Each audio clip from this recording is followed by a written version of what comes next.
Welcome, keeper of inner light. Have you ever felt as though something ancient watches you, not with judgment, but with remembrance? That there is a part of you which has always known, yet waits in silence for the right frequency to awaken? Today, you do not merely listen. You are being invited. Not by words, not by doctrine, but by vibration, resonance, and memory. For the secret you seek was never hidden from the world. It was hidden inside you. Part 1. The Whisper of the Forgotten God. There is no such thing as coincidence, only codes you have forgotten how to read. So begins the call of Thoth, the silent scribe of the cosmos. Long before time had a name, before pyramids scarred the skin of the earth, there existed a presence, neither God nor man, but something else entirely.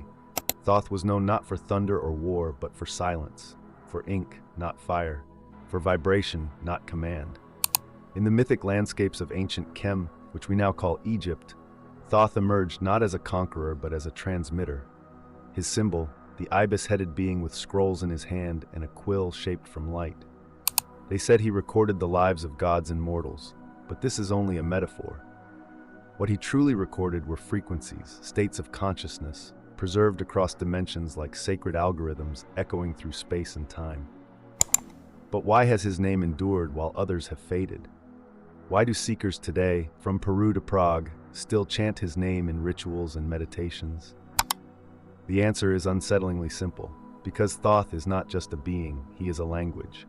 And those who can hear him are not following him, they are remembering him. Part 2. The Secret Hidden in Sound. Before there was light, there was tone. The ancients did not begin creation with light, they began with sound.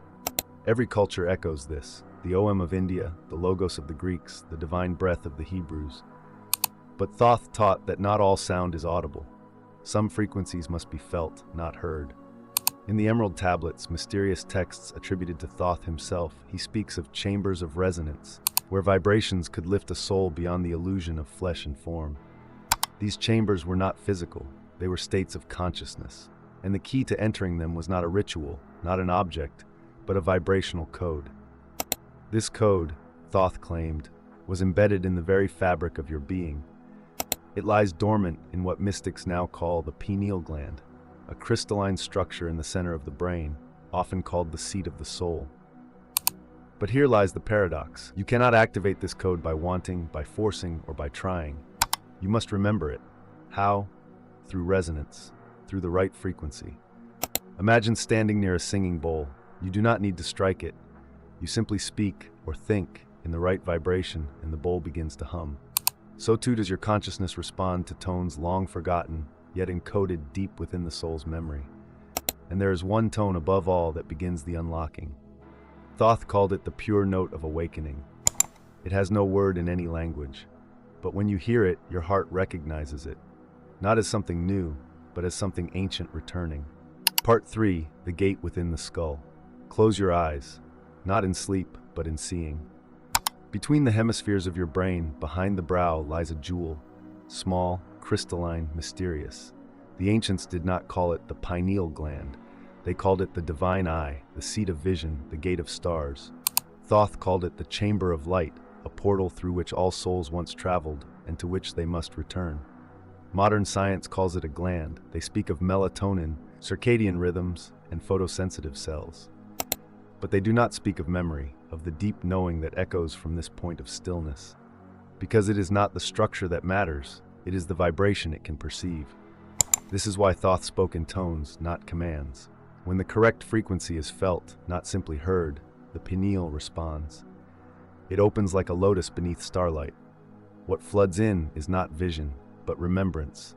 Glimpses of lives not lived in this body, languages never learned, symbols that ache in your bones, though you never read them. It is here, in this flowering space, that Thoth reveals his secret. The universe is not out there. It is encoded in here. Every galaxy, every equation of light, every story of the gods is folded within the spiral of your consciousness. When you activate this inner chamber, not by will but by resonance, you do not become enlightened. You remember that you already are. Part 4. The Silent Language of Thoth. Many have tried to summon Thoth. They burn incense, chant names, read tablets aloud under the moon. But Thoth does not respond to worship. He responds to frequency. That is why those who try to call him by force never hear a reply, and those who simply enter the right state of being suddenly feel his presence, as if they've stepped into a room that was always there. You must understand, Thoth is not a spirit in the air. He is a vibrational template, a divine intelligence imprinted on the subtle fabric of the universe. His essence is like a tuning fork. When you resonate with his tone, you do not bring him forth. You come into alignment with what he already is. What does this alignment feel like? It is not dramatic. There are no angels with trumpets, no burning visions. Instead, it begins with stillness, a warmth behind the eyes, a pressure in the forehead, a feeling, almost imperceptible, that something ancient is watching you from within. Some see geometric patterns, some hear tones of gold and blue, others feel the pull of languages they do not know. These are not hallucinations. They are echoes of a deeper reality, a dimension encoded into your DNA, waiting for the right frequency to unlock it. Thoth is the scribe of that dimension, not because he wrote it, but because he is it. Part 5, the awakening is gentle but irreversible. When Thoth's frequency begins to resonate within you, something subtle shifts. You do not see visions of pyramids or gods in golden robes. Instead, you begin to remember how it feels to be still, truly still. A stillness so complete, it feels like an echo from before your birth. Your breath changes. It becomes more silent, more sacred. Your thoughts begin to uncoil, like serpents shedding old skins. You realize that most of what you called thinking was actually noise, layers of inherited patterns, fears, echoes of others' voices. Now, in this silence, another voice begins to emerge, but it does not speak in language, it speaks in recognition. You do not learn anything new. You simply remember truths you forgot were yours. Some describe it as a golden hum, others as a pulse behind the forehead. But whatever the sensation, it always leads to the same realization. You are not broken.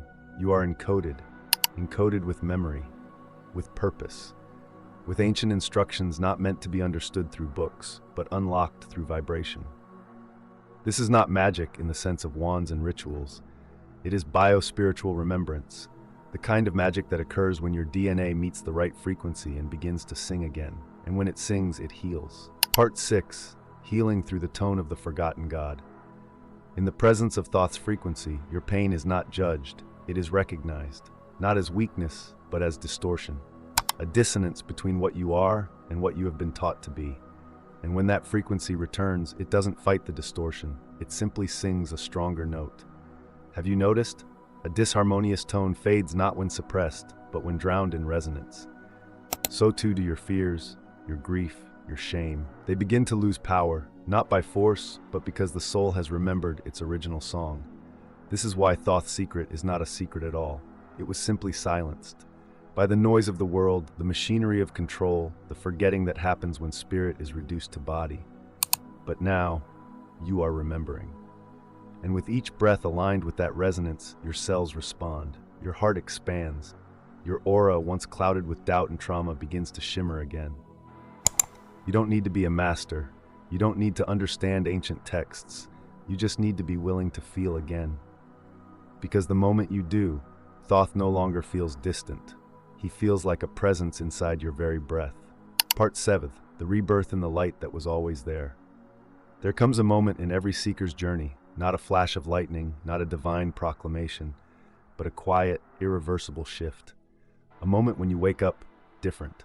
No ritual, no teacher, just a knowing that you have crossed a threshold, not because the world looks different, but because you are no longer seeking, you are remembering.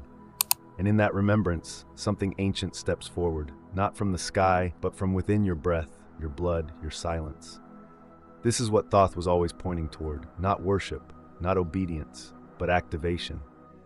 When the temple is no longer made of stone, but of stillness, when the sacred word is no longer spoken, but lived, when the eye is no longer just seen, but opened.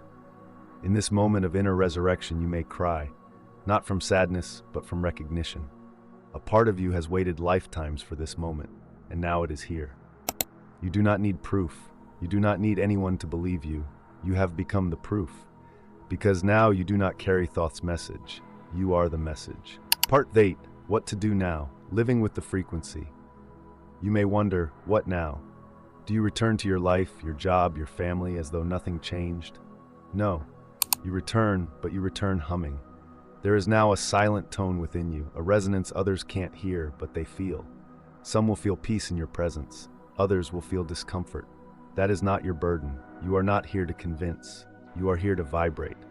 The frequency of Thoth does not ask you to leave the world. It asks you to enter it differently, to walk slower, to speak less but with more weight, to notice the symbols, to listen for silence, to honor moments that feel familiar for no reason. Because those moments are not new. They are echoes of a path you've walked before, a truth you are now reliving. This is how Thoth continues his work, not through temples or texts, but through people who choose to live as beacons of ancient resonance. You are now one of them. Part 9, the final whisper. Thoth does not call the many. If you have heard this far, then this message was not meant for the many. Thoth does not speak in public squares. He does not cry out for followers or build monuments of gold. He does not demand belief. He does not reward devotion. He responds to resonance. And if you felt something stir within you, a warmth, a pressure, a memory, then you are one of the few he calls not by name, but by vibration. Because Thoth does not call the many, he calls the ready. Ready for what? Not for answers, but for remembrance. For the unlearning of all that was never truly yours. For the stillness that sings louder than words. For the fire that burns without heat, the fire of awakened knowing. So what do you do now? Walking this world of noise, confusion, and forgetting. You become a vessel, a temple made of breath, a frequency in motion, not to preach, not to convert, but simply to be. To be a song the world forgot how to sing. To be a vibration that turns heads, not with volume, but with presence. You are not here to find Thoth. You are here to remember that you are part of him, a node of his knowing, a keeper of his light. So listen well, child of frequency, not with ears, not with logic, but with the ancient intelligence of your bones, the wisdom of your breath, the silence of your soul. For the secret is not in the words or the tones or the tablets.